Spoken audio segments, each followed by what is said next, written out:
Girl, you have to help me satisfy my husband. I honestly can't take it anymore. Recently, my wife couldn't handle my intensity anymore and went crying to her best friend for help. Wanting to ease the tension between us, her bestie decided to come to our house alone. She showed up in a sexy short dress that barely contained her curves. So I hear you're pretty wild, huh? Let me see what all the fuss is about. My name is Cole Griffin. After 5 years of marriage, my body suddenly went through a second round of development. The growth down there was nothing short of astonishing, and with it came an insatiable appetite. I found myself wanting it 7 or 8 times a day. At first, my wife was thrilled with the change. Every night brought her to the brink of exhaustion in the best way possible. But gradually, I kept growing, and she couldn't handle me anymore. Stop, please, I can't take anymore. You're going to break me. She'd beg me through tears, but I was desperate with need. The urge was unbearable. I'd end up pressing her against the wall, taking what I had to have. Then came the day she finally snapped. Crying, she demanded a divorce. When I refused, she packed up and moved in with her best friend. Days passed, no sign of her coming home. I was going out of my mind. Every night, I'd be so hard I thought I'd explode. The ache was torture. Her best friend caught wind of what was happening. Curiosity got the better of her. Claiming she wanted to help patch things up between us, she showed up at my place ready, it seemed, to offer a different kind of relief. The night she arrived, I was pacing the living room, restless and on edge. The doorbell rang. My heart leaped, finally. My wife had come home. After days of pent-up frustration, I'd finally get some release. But when I opened the door, it wasn't my wife standing there. It was Ramona Lincoln, my wife's best friend. She wore a tight black bodycon dress that hugged every curve. Her breasts strained against the fabric, full and round, impossible to ignore. The hem barely grazed her thighs, leaving her long, slender legs on full display, sheer black stockings giving way to a teasing glimpse of bare skin at the top. I stood there, stunned. My body reacted instantly. I'd been expecting my wife, so I'd answered the door in nothing but loose shorts. The tent I was pitching was unmistakably obvious. Ramona's eyes went wide. You really did grow again. That's bigger than a beer bottle.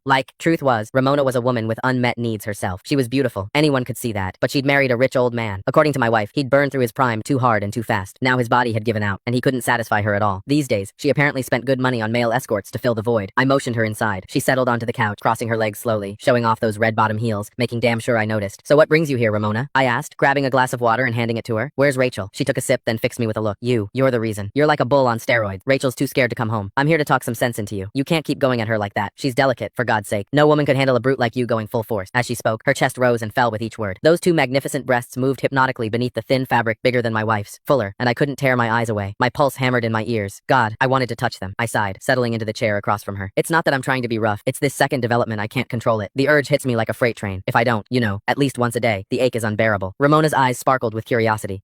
She leaned forward. Men can have second growth spurts, so you're bigger now than before? Can I see? She looked at me earnestly, like it was the most natural request in the world. My heart skipped. Was she serious? You don't just show something like that to your wife's best friend. I don't think that's appropriate, I stammered, even as my mind raced with possibilities. Ramona waved off my hesitation like it was nothing. What's the big deal? This is practically a miracle. I just want to witness it for myself, she insisted, and insisted. Finally, I stopped pretending. Right there in front of her, I slowly pulled down my shorts. I'd never exposed myself to another woman before. The thrill of it was electric. Her hot gaze locked onto me, and that strange, illicit excitement only grew. Ramona had clearly spent time with plenty of male escorts, because she didn't blush, didn't flinch either. If anything, hunger flickered in her eyes. She gulped. You're even bigger than any escort I've ever hired. Is it real? Can I touch it? I never expected her to actually ask.